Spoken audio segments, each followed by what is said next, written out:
Les films Deadpool sont assez concentrés en personnages et les femmes y sont peu nombreuses. Toutefois, elles ont quand même des rôles clés et sont même pour certaines dotées de pouvoirs assez étonnants. Dans le nouvel opus, 2 héroïnes ont fait leur apparition, dont Elektra, jouée par Jennifer Garner. En revanche, toutes celles des 2 premiers films seront aussi présentes. Et c'est dans cet épisode spécial dédié aux femmes que l'on va découvrir ou redécouvrir ces personnages qui permettent au film de fonctionner. Commençons par le commencement avec Vanessa.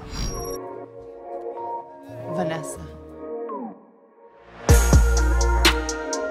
Elle est celle que Wade aime et celle qui aime Wade. Et sans elle, Deadpool est perdu, prêt à mourir pour la rejoindre dans l'au-delà. Parce que rappelons-nous que Deadpool est avant tout centré sur une intrigue d'amour avant d'être un film d'action. L'actrice Morena Baccarin, qui joue Vanessa, l'ancienne prostituée et l'amour de la vie de Wade Wilson, elle perd la vie dans le 2e film au moment où les amoureux projettent de se marier. Elle demeure toutefois présente tout au long du film, apparaissant dans l'esprit de Wade. Ce personnage, bien que peu présent dans le film, reste un élément essentiel dans la quête de Deadpool, permettant à Wade d'aller au bout de l'effort et ne jamais abandonner. Avant de jouer Deadpool, Morena Baccarin a été impliquée dans plusieurs projets d'ici autour de Batman. En 2011, elle a été la voix de Cheetah du dessin animé. Elle a également doublé Talia al Ghul dans Le Fils de Batman en 2014. Elle a surtout joué le rôle de Leslie Toppings dans 82 épisodes de la série Gotham entre 2015 et 2019.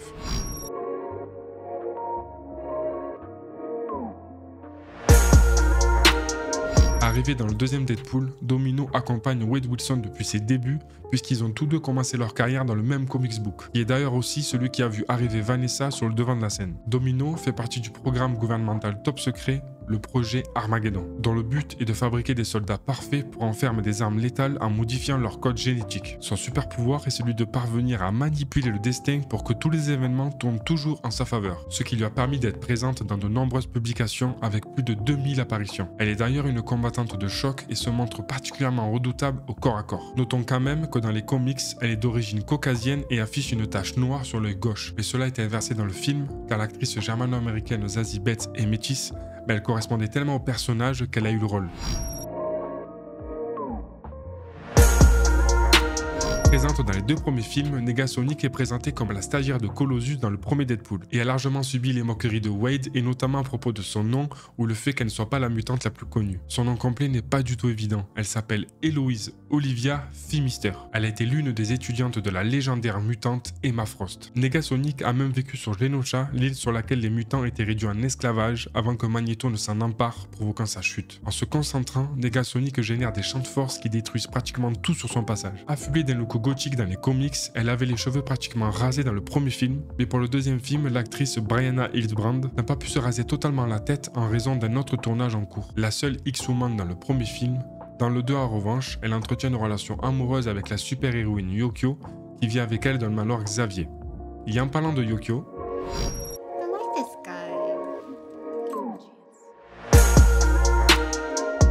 Yokio est une jeune japonaise et humaine et ce que l'on nomme dans son pays un ronin, c'est-à-dire un samouraï sans maître. Petite amie de Negasonic, elle aura eu le droit à quelques minutes de présence à l'écran. Toutefois, elle apporte rien de spécial à l'intrigue. Si ce n'est son intervention lors du combat final contre le fléau, c'est avec sa chaîne que l'antagoniste a été immobilisé, permettant à Negasonic et Colossus de finir le travail. Ce personnage, qui existe bien évidemment dans les comics, était déjà paru dans le film Wolverine, le combat de l'immortel en 2013. Et à cette époque, c'était une autre comédienne, Rida Fukushima, qui l'avait incarné. Dans The Wolverine, Yokio a un rôle bien plus important que dans Deadpool 2, puisqu'elle entretient une relation amicale avec Wolverine après avoir tenté de l'assassiner.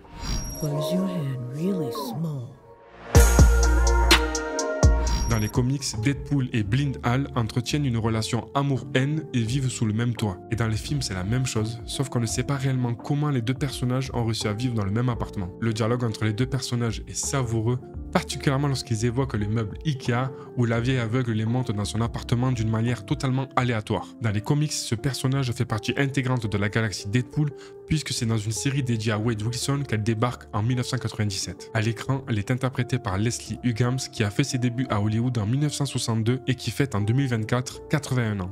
Joyeux anniversaire Leslie! C'est sur ces 81 ans que la vidéo se termine. J'espère que ça vous a plu et n'hésitez pas à me dire en commentaire si vous avez appris des choses. Abonnez-vous comme d'habitude et je vous laisse sur ce clap de fin. À demain.